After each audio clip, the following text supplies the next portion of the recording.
Hello everyone! So, dumating na yung package ko from USA. I would like to share to you kung paano ako umu-order sa USA. I ordered this package sa Amazon. I'm sure everyone knows Amazon. And then, ayan, naka-register ako sa myus.com. And then, bibigyan ka nila ng sarili mong US address. Yun ata yung address nila sa warehouse. And then yun, yung shipping fee niya parang 400 pesos yung inabot para sa package na to.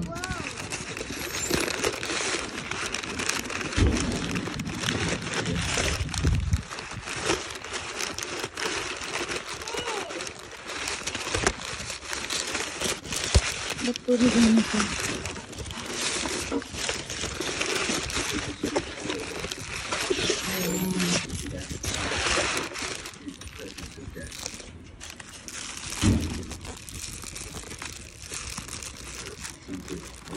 Nipis lang pala. Pero ito siya.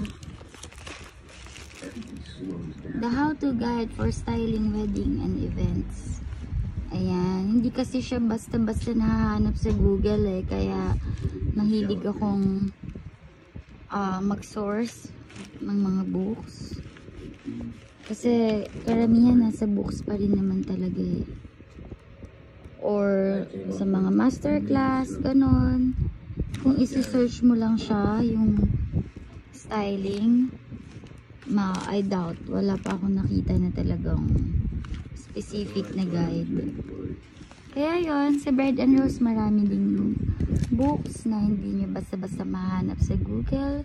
Kung gusto nyo matuto ng event styling. So, yon. Bride and Rose is the right place to be. Idadagdag natin to doon sa collection of books ko doon.